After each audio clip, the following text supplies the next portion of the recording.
So this case is a 68-year-old male that presented with vague, intermittent right upper quadrant pain with some weight loss, anorexia, and fatigue over a long term. The patient is significant for a past medical history of high blood pressure and diabetes, elevated cholesterol, and treated hepatitis C. In terms of social history, there's a remote history of IV drug abuse and moderate alcohol and tobacco use. On physical examination, there's abdominal discomfort and tenderness, there's ascites and lower extremity edema. The ultrasound demonstrates multiple focal liver nodules and enlarged liver.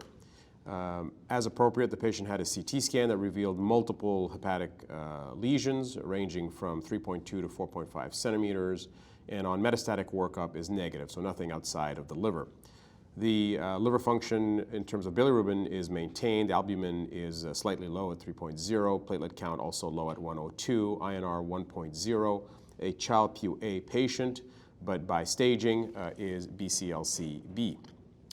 So this person has a diagnosis of hepatocellular carcinoma with an inoperable condition at this point based on tumor burden. The patient underwent 3 cycles of chemoembolization with ultimately a complete response.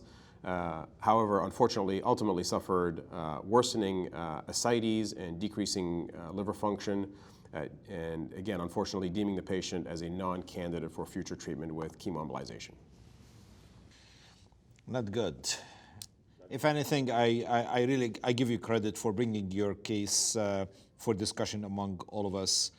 And sadly, it's not necessarily about something that we sometimes see, we don't like to see.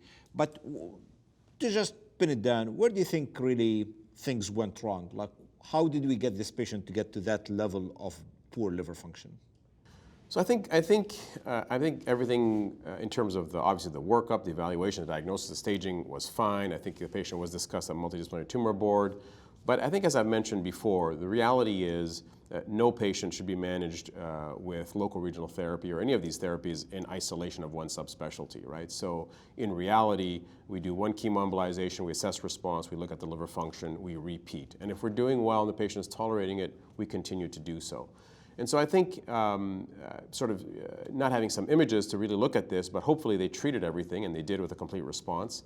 And presumably after the second chemoembolization, liver functions were maintained, which supported the third chemoembolization, which I believe is why they did it. But one has to remember that these patients have 2 conditions, right? They have the tumors, but they also have cancer, but they also have cirrhosis. And unfortunately, when that decompensation will occur is unfortunately unpredictable. And this is what happened with this patient. So again, I think the recurring theme here is patients are managed in a team, and that includes managing and monitoring the liver functions. It's not in isolation, and it's not one subspecialty that manages the patient. No, I totally agree. I mean, teach us a little bit here from the liver function perspective. If you can put your hepatology hat, like, anything could have been done better, different, to kind of preserve liver function? Yeah, so I think there's a couple things. So, the first thing is, the good news is that he was actually treated for his hepatitis C before. So actually, you take away that as another insult to the underlying liver function. As we had mentioned, unfortunately, we don't have images to take a look at, but it says multiple hepatic lesions ranging from 3.5 to 4.5. I think it matters where those liver lesions are, exactly how many we're talking about.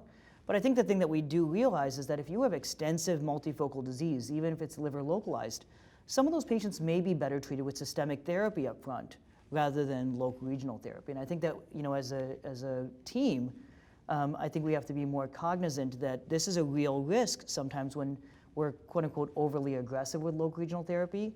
So I think it's considering systemic therapy sometimes in these patients with multifocal disease earlier. And then, as we had mentioned, I think it's really following that patient through the course.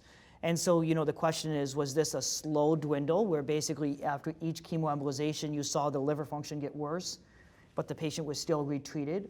Or did they actually have stable disease for the first 2 and then, have a big hit after the third one where you saw a sharp decline in the liver function? Sure.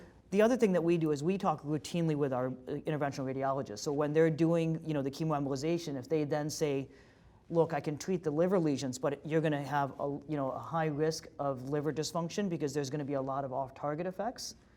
We'll actually say it's probably better not to treat them with the chemoembolization, even though they're already in there, we say it's better to stop and actually to transition to systemic therapy at that time. So I think Riad hit on the important points of constant communication between the full team, not just in tumor board, but as you're going through the treatments. Can I just add one other thing, Hassan, just so Go ahead. what Ami was mentioning, if I may, is you know, again, so while technically this person is BCLC-B and, you know, the textbook treatment recommendation is chemoembolization, there's a wide spectrum of what a BCLC-B looks like. It's amazing that you can have actually very limited disease, be just outside of transplant criteria and be BCLC-B, where you can do a couple of selective chemoembolizations, all the way to multifocal bilobar disease, which is also multinodular BCLC-B. So there's a spectrum there that I think people don't recognize, and I'm certainly, based on the data that I'm seeing, in combination with all the systemic agents that are being available, early Bs, I think, are still in the wheelhouse of local regional therapies,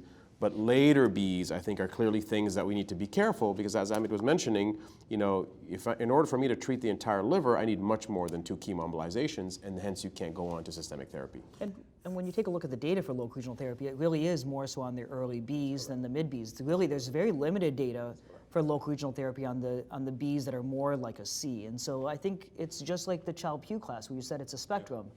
And we're finding the same thing is true for the BCLC staging.